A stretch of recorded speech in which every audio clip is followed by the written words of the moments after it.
So welcome back, guys. This is part 2. Hold on just 1 second. Close the door. Yeah, so this is part 2 of my fake PS4 controller review, or like I assume it's a fake. I'm not really sure, because if it is a fake, it's a damn good one. So yeah, let's head on and compare the two controllers. This one on the left is my real trusty official Sony controller, and this one here on the right is my assumed fake. So like at first glance, if we compare like the two X and B buttons, this is how it should look like, and this is what it looks like on my supposed fake. And they are actually they look pretty much the same. Yeah, they really do. So I couldn't spot any difference there. If we look at the thumbsticks, they're exactly identical and they feel pretty good. They roll around and they like return back to their original state. They feel really robust, which they should feel.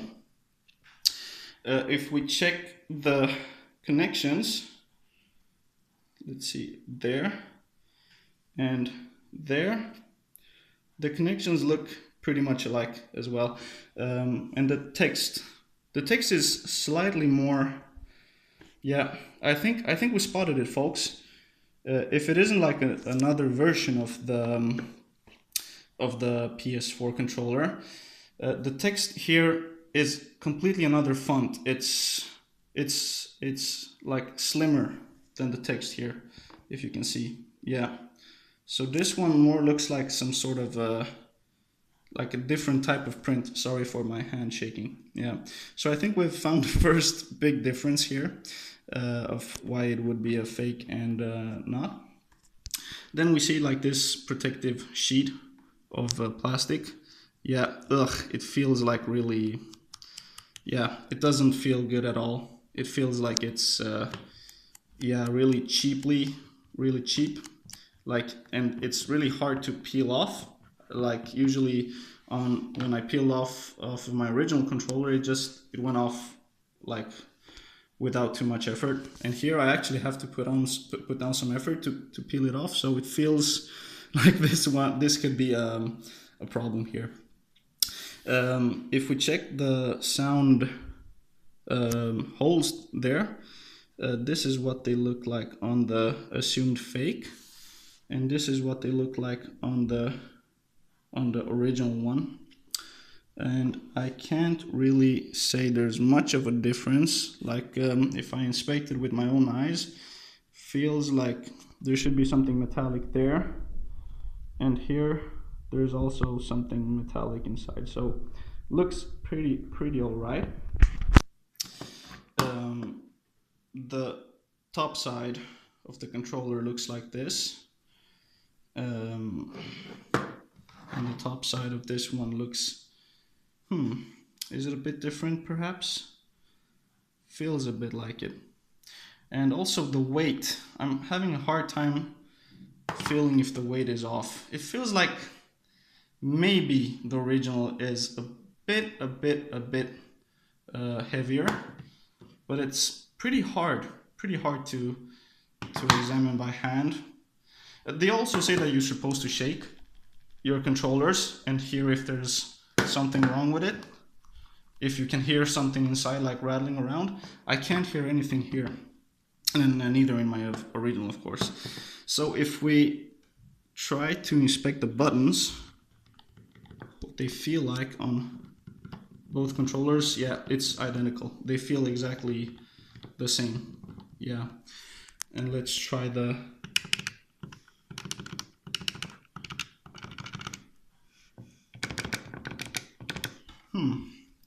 maybe I found a bit different here. Let's just check it out. This is what the X button feels like. There's not much of a difference actually. Feels like they're going in the same amount of distance, so like the thickness of the buttons or the depth of the buttons feels the same.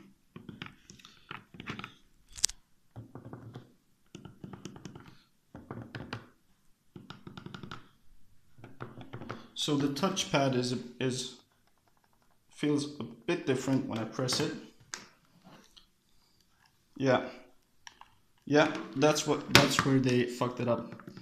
See, it's the touchpad, because the touchpad on the original one, like wherever you press it, it makes a click, no problem. It's up here or down there, no problem. But with the fake one, it only clicks like when you press it right in the middle or up here. But like down in the corners, it doesn't really click. Yeah, so that's where we have a problem. I'll test this one later, maybe in a part 3 review, just to see if it works. And we can see a whole lot of stuff in there, right beneath the Sony logo. And here we can't really. Yeah, so I've been ripped off, people. Yeah, we can see there's this little white thing up to the left corner there, which I can't spot in my original. And like, let's compare the two, like the left and right triggers on them. They look more or less the same, really do. Only difference is like there's, I don't know if you can see it, but yeah, this one looks like it's better glued together than this one. Here's the same hue, the same color. Here it's a bit more gray. So I think it's actually, yeah, I think I've been ripped off, people. Really do. It makes me sad, because it was so hard to spot, you know, being in the store and checking. And let's see. And the fonts they use are a bit different. Like, really looks a bit like the font is a bit different. If we check the share button on the supposed fake one, like how the font looks like, and compare it with the original, it's more or less the same. Really hard to tell. All right, I'm gonna just try and press the trigger buttons. They feel good. They do feel good. Not really a problem there. This is what it should sound like on the original one. And this is what it sounds like on my fake one. Sounds like it's a bit cheaper, you know? Sounds like it is a bit cheaper. And yeah, let's control the back side of them as well. It says basically the same thing. On the original it says ERC model CUH whatever, and this is, I'll leave it for a long shot just so you guys can see. We can check the DC 5 volt 800 milliampere, and here it says the exact same information, 5 volt 800 milliampere, and it has like the back side of it looks eerily, it resembles really well.